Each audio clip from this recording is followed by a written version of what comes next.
پھر چلا مسافر، بھارت کے 4 سفر، حصہ اول، اور آج اس کی قسط نمبر 6۔ آج کی قسط میں آپ کے سامنے چاندنی چوک کا پہلے ذکر کروں گا، بعد میں کچھ اور چیزوں کا۔ چاندنی چوک جسے شاہ جہاں کی بیٹی نے ڈیزائن کیا۔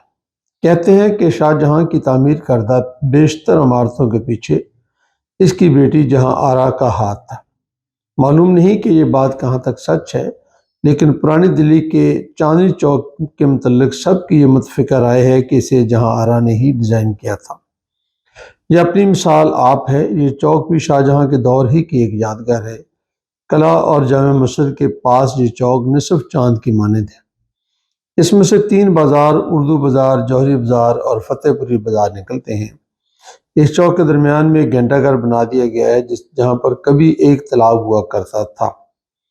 تالاب کے پاس پانی پر جب چاند کی روشنی پڑتی تھی تو اس سے منظر بےحد سہانا ہو جاتا تھا۔ اسی روشنی کی وجہ سے اس چوک کا نام چاندنی چوک رکھا گیا۔ قلعہ کے قریب ہونے کی وجہ سے قلعہ کی خواتین کے لیے ایک دن مخصوص تھا جس دن وہ اس بازار سے خریداری کرتی تھی۔ جب میں جامع مسجد سے اس چوک میں پہنچا تو مجھے محسوس ہوا کہ میں لاہور کے باٹی چوک میں ہوں۔ اسی طرح کا رش اور اسی طرح کا طرز تعمیر، سب کچھ ویسا ہی لگ رہا تھا۔ مجھے کوئی خاص فرق محسوس نہیں ہو رہا تھا۔ اس وقت چاندنی چوک میں موجود مختلف مارکیٹیں لوگوں کی دلچسپی کا باعث ہیں۔ مجھے خریداری سے کوئی دلچسپی نہ تھی، لیکن میں پھر بھی مختلف مارکیٹوں میں گیا۔ مجھے جو بات مختلف لگی وہ دکانداروں کا رویہ تھا۔ مجھے احساس ہوا کہ ان کی اردو تو بہت اچھی ہے، لیکن لہجے میں سختی ہے جو مجھے بھلی نہ لگی۔ میں نے کچھ لوگوں سے اس کا ذکر بھی کیا تو انہوں نے میری بات کی تائید کی کہ ہاں ایسا ہی ہے۔ اس کی وجہ اہل دلی کا تفاخر بھی ہو سکتا ہے۔ دلی کے مسلمانوں کا یہ خیال ہے کہ ان کے آباء و اجداد نے دلی میں بیٹھ کر پورے بھارت پر حکومت کی ہے۔ دوسری وجہ ان کا یہ بات سمجھنا بھی ہو سکتی ہے کہ وہ بھارت میں مسلمانوں کی تہذیب کے قدیمی وارث ہیں۔ یہ میرا خیال ہے جو کہ غلط بھی ہو سکتا ہے۔ اس کے بعد میں مرزا اسد اللہ غالب کی حویلی گیا۔ حویلی مرزا غالب، ناقدری کی انتہا۔ میں نے چاندنی چوک میں ایک مناسب وقت گزارا۔ یوں تو آپ بھارت کے کسی بھی شہر میں جائیں تو آپ کو مختلف قومیت کے لوگ مل جاتے ہیں۔ لباس اور وضاقتہ میں فرق ہی سے آپ کو معلوم ہو جاتا ہے کہ یہ شخص کس قوم اور کس علاقے سے تعلق رکھتا ہے۔ چاندنی چوک میں بھی مجھے محسوس ہوا کہ اس علاقے کے لوگوں کی اکثریت ایک جیسے لباس یعنی قمیض پاجامہ وغیرہ پہنے ہوئے تھی اور وضاقتہ سے وہ مسلمان لگ رہے تھے۔ میں نے وہاں بہت کم سکھوں کو دیکھا۔ مجھے تھوڑی سی حیرانی بھی ہوئی۔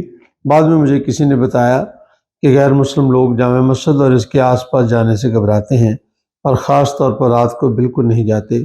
اس کی وجہ سوائے خوف کے اور کچھ نہیں ہو سکتی تھی۔ اس بات کی تصدیق کچھ اور لوگوں نے بھی کی تھی۔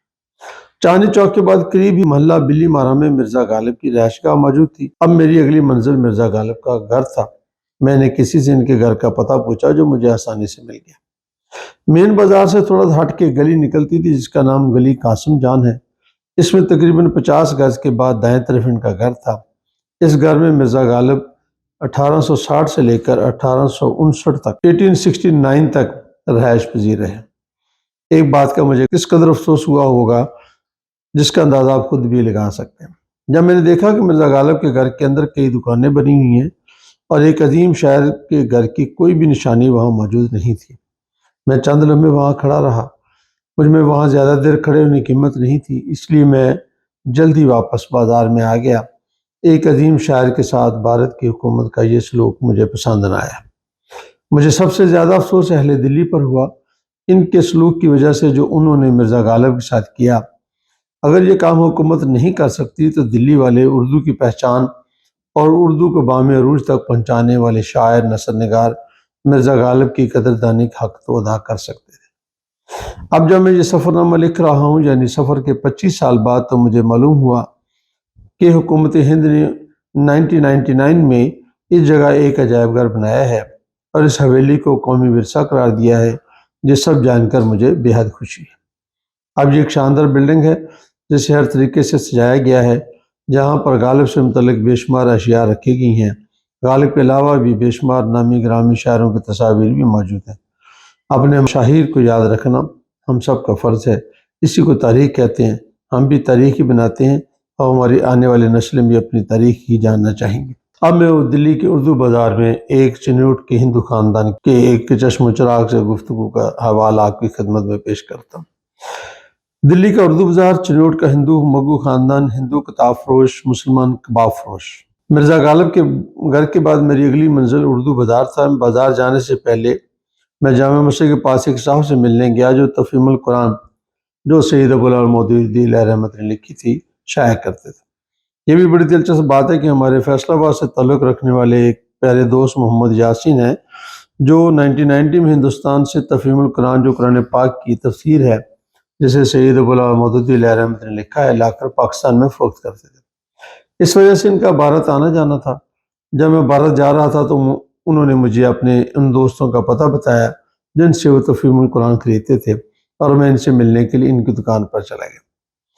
جامع مسجد کے پاس ہی ان کی دکان تھی۔ ان کا نام جنید احمد تھا۔ میرا خیال ہے کہ میں نے آج تک جتنے بھی ایسے لوگوں سے ملا ہوں جن کی مادری زبان اردو ہو، ان سے اچھی اور صاف ستھری اردو بولتے میں نے کسی کو نہیں دیکھا۔ میں نے ان سے اس بات کا ذکر بھی کیا، جس پر انہوں نے بتایا کہ ہمارے گھر میں اردو کے صحیح تلفظ اور الفاظ کے درست استعمال پر خاصا دھیان دیا جاتا ہے، اور دوسرا یہ کہ ہمارے ملنے والوں میں بھی اکثر لوگ وہی ہیں جن کی مادری زبان اردو ہے۔ اسی وجہ سے ہماری زبان پر دوسری زبانوں کے اثرات نہیں ہیں۔ جنید صاحب نہایت ہی صاف ستھرے شخص تھے۔ ان کی دکان میں ہر چیز نہایت سلیقہ سے رکھی ہوئی تھی، اور وہ خود بھی سمارٹ اور قانون قاعدے کے مطابق زندگی گزارنے والے شخص تھے۔ مجھے ان سے ملے 25 سال ہو گئے ہیں، لیکن ابھی تک وہ مجھے اچھی طرح سے یاد ہے۔ انہوں نے مجھے چائے وغیرہ پلائی۔ میرا دل تو کر رہا تھا کہ میں ان کے پاس بہت دیر تک بیٹھتا، لیکن مجھے واپس بھی جانا تھا، اس لیے میں نے ان سے اجازت چاہی، اور ان سے میں نے اردو بازار کے متعلق پوچھا۔ انہوں نے مجھے اس کے متعلق کچھ باتیں بتائیں۔ انہوں نے بتایا کہ اس وقت بھارت میں کتابیں شائع کرنے کے حوالے سے یہ سب سے بڑی مارکیٹ ہے۔ خاص طور پر اردو میں شائع ہونے والی زیادہ تر کتابیں اسی مارکیٹ سے ملتی ہیں۔ میں اپنے میزبان سے اجازت لے کر اردو بازار کی طرف چلا گیا تاکہ ایک تاریخی بازار کو قریب سے دیکھ سکوں۔ میرے اندازے کے مطابق یہ بازار کئی کلومیٹر طویل ہے۔ تمام عمارتیں 3 سے 4 منزلہ ہیں، جن میں نیچے سے لے کر اوپر تک کتابوں کی ہی دکانیں پائی جاتی ہیں۔ میرا مقصد کتابوں کی خریداری نہیں تھا، میں تو کتابوں کا وہ بازار دیکھنا چاہ رہا تھا جس کا چرچا میں نے بہت سارے لوگوں سے سن رکھا تھا۔ میں نے تاریخی کتب میں یہ پڑھا ہے کہ اردو بازار در حقیقت وہ جگہ ہے جہاں سے اردو کے لفظ کا آغاز ہوا اور اس کا استعمال عام ہوا۔ اس علاقے میں مغلوں اور دیگر بادشاہوں کے لشکروں کے کیمپ ہوا کرتے تھے۔ ان فوجی کیمپوں کی ضرورت پوری کرنے کے لیے یہ بازار قائم کیا گیا تھا۔ لشکروں کی موجودگی کی وجہ سے اس بازار کا نام اردو بازار پڑ گیا۔ یاد رہے، اردو کا مطلب ہی ایک لشکر ہے۔ بعد میں انگریزوں نے بھی اپنا فوجی کیمپ اسی علاقے میں قائم کیا۔ جنگ آزادی کے دوران مجاہدین نے انگریزوں کے اس کیمپ کو تو تباہ کر دیا، لیکن اردو بازار باقی رہا۔ یاد رہے کہ اس وقت اکثریت کی زبان اردو نہیں تھی۔ فوجی کیمپ تباہ ہو گیا، لیکن اردو بازار کا نام باقی رہا۔ بعد میں یہاں پر کتابوں کی دکانیں بننا شروع ہو گئی۔ اب یہ ایک بہت بڑی کتابوں کی مارکیٹ ہے۔ کچھ لوگوں کا خیال ہے کہ ایسا نہیں ہے، اکثر لوگ اس بات سے متفق ہیں۔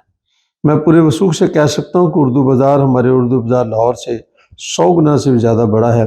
میرا گمان ہے کہ اسی بازار کی نسبت سے پاکستان میں لاہور، کراچی اور راولپنڈی میں بھی اردو بازار بنائے گئے۔ میں کتابوں کو دور سے ہی دیکھتا ہوا گزر رہا تھا کہ مجھے اپنے بائیں طرف مگو پبلشر کے نام سے ایک بڑی دکان نظر آئی۔ آپ کو علم ہوگا کہ پنجاب کے ایک شہر چنوٹ میں مگو نام کی بہت ہی معزز کاروباری برادری ہے۔ مجھے محسوس ہوا کہ یہ لوگ بھی اسی برادری سے تعلق رکھتے ہوں گے۔ میں اسی حوالے سے ان کی دکان پر چلا گیا۔ میں نے دکان پہ بیٹھے ایک صاحب سے پوچھا کہ آپ کے مالک کہاں بیٹھے ہیں؟ اس نے بتایا کہ وہ نیچے تہہ خانے میں اور ان کا نام آنند ہے۔ میں تہہ خانے میں گیا تو ایک 30-35 سالہ نوجوان آنند سے ملاقات ہوئی۔ وہ حسب معمول کاروباری افراد کی طرح اپنے کام میں مصروف تھے۔ میں ان کے پاس بیٹھ گیا اور اپنا تعارف کرایا اور بتایا کہ میں لاہور سے۔ جب میں نے لاہور کا نام لیا تو انہوں نے اپنے سامنے پڑے کاغذ ہٹا دیے اور میری طرف پھر سے ہاتھ بڑھایا۔ میں نے انہیں یہ بھی بتایا کہ ہمارے پنجاب کے شہر چنوٹ میں مغو برادری کے لوگ رہتے ہیں۔ میرے چند دوستوں کا تعلق بھی اسی برادری سے ہے۔ میں آپ کی دکان پر مغو کا نام دیکھ کر آیا ہوں۔ مغو کا لفظ دیکھ کر مجھے خیال گزرا کہ آپ کا تعلق بھی اسی مغو برادری سے ہے، اور میں کئی مرتبہ چنوٹ جا بھی چکا ہوں۔ ان کا یہ سننا تھا کہ اٹھ کھڑے ہوئے اور مجھے گلے لگایا اور ساتھ ہی میز پر پڑے ٹیشو پیپر کی طرف ہاتھ بڑھا دیا۔ ایک بغیر بولے کہانی کا آغاز ہو چکا تھا۔ مجھے بھی ٹیشو پیپر کی ضرورت محسوس ہوئی۔ دونوں کی بھیگی آنکھیں ایک داستان کی انکہی نشانی تھیں۔ کچھ تو مشترک تھا۔ جس کا مجھے کچھ دیر بعد اندازہ ہوا۔ ایک مغو لٹ کر چنوٹ سے آ کر دلی میں بس گیا اور ایک مانگڑ سرہند مشرق پنجاب سے لٹا کر ٹوبا ٹیک سنگھ پہنچا، اور آج 50 سال بعد دونوں کی اولادیں مل رہی ہیں۔ میں اس فکرے کو دوبارہ سے دہرانا چاہتا ہوں۔ جس کا مجھے کچھ دیر بعد اندازہ ہوا، ایک مغو لٹا کر چنوٹ سے آ کر دلی میں بس گیا اور ایک مانگڑ سرہند مشرق پنجاب سے لٹا کر ٹوبا ٹیک سنگھ پہنچا، یعنی ہم دونوں کے والدین، اور 50 سال بعد دونوں کی اولادیں مل رہی تھیں۔ کچھ تو تھا جس کا دکھ مشترک تھا۔ پھر میں نے ان سے پوچھا کہ میرا یہ خیال درست ہے کہ آپ بھی چنوٹ سے تعلق رکھتے ہیں؟ یہ سب سن کر صاحب نے پہلے تو حیرانی کا اظہار کیا، پھر خوش ہوئے۔ چند لمحوں کے توقع کے بعد انہوں نے کہا، آپ نے درست سمجھا۔ ہم تقسیم ہند کے وقت چنوٹ سے یہاں آئے تھے، ہمارا کتابوں کا کام ہے، ہمارے دفاتر اور دکانیں کئی شہروں میں موجود ہیں۔ میں نے بے تکلف ہونے کی کوشش کی تو وہ مجھ سے بھی زیادہ بے تکلف ہو، اور بہت جلد ہم چنوٹی لہجے میں پنجابی میں باتیں کرنے لگے۔ یاد رہے کہ چنوٹی لوگ لاہوری لہجے سے مختلف لہجے کے پنجابی بولتے ہیں۔ مجھے بھی یہ لہجہ آتا تھا، اس لیے میں نے اسی لہجے کو اپنا لیا۔ اس کا نتیجہ یہ ہوا کہ وہ سارے کام چھوڑ چھاڑ کر میرے ساتھ باتیں کرنے لگے۔ آنند مغو کی پیدائش تقسیم ہند کی بعد کی ہے، لیکن وہ دن رات اپنے بزرگوں سے چنوٹ کی باتیں سنتا رہتا تھا۔ اسے جب پتہ چلا میں چنوٹ بھی گیا ہوں تو وہ بہت خوش ہوا۔ وہ مجھ سے چنوٹ کی ایک ایک بات پوچھنے لگا۔ اس نے کہا بھر کر کہا، کاش میرے پاپا آج زندہ ہوتے تو میں آپ کی ان سے ملاقات کرواتا۔ یقیناً وہ بہت خوش ہوتے۔ میں نے ان سے نقل مکانی کی بات پوچھی تو خاموش ہو گیا اور دیر تک خاموش رہا۔ اس کے بعد وہ بولے کہ یہ کیسی بات ہے جسے ہم جب بھی یاد کرتے ہیں رو پڑتی ہیں۔ ہمیں معلوم ہے کہ پاکستان جانے والے مسلمانوں کے ساتھ یہاں کے مقامی لوگوں نے بھی بہت برا سلوک کیا تھا، اور یہ بھی سچ ہے کہ ہمارے ساتھ بھی وہاں پر اچھا سلوک نہیں ہوا اور ہم نے بہت نقصان اٹھایا۔ ہمارے خاندان کے بہت سارے لوگ قتل ہوئے۔ ہم بہت مال و دولت چھوڑ کر خالی ہاتھ بھارت آئے اور بڑی دیر تک پناہ گزینوں کی طرح رہے۔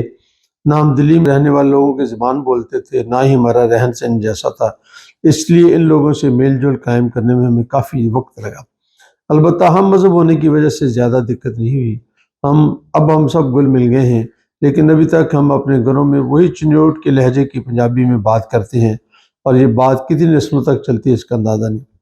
پاپا نے ہمیں نصیحت کی تھی کہ کوشش کرنا کہ گھر میں پنجابی کے علاوہ کسی اور زبان میں بات نہ کریں، تاکہ آپ کا تعلق آپ کے آباء و اجداد سے اور اس علاقے سے جڑا رہے جہاں سے ہم نقل مکانی کر کے یہاں آئے تھے۔ میں بڑی دیر تک ان کے پاس بیٹھا رہا۔ اسی دوران دوپہر کے کھانے کا وقت بھی ہو گیا۔ مجھے انہوں نے اپنے گھر سے آئے ہوئے کھانے میں شریک بھی کیا۔ جب میں اگلی دفعہ بھارت گیا تو دوبارہ ان سے ملنے گیا، جس پر وہ بہت خوش ہوئے۔ میں آنے سے رخصت لے کر باہر آ گیا اور پھر بازار میں پھرنے لگا۔ وہاں میں نے محسوس کیا کہ پاکستان کی نسبت بھارت میں کتابوں کی اشاعت بہت زیادہ ہے۔ ابھی بھی بہت ساری کتابیں بھارت سے پاکستان جاتی ہیں۔ ٹیکسٹائل کے حوالے سے بھی ایک صاحب کی کتابیں پاکستان میں پڑھی جاتی ہیں۔ میں انہی خیالات میں گم اردو بازار سے باہر آ گیا۔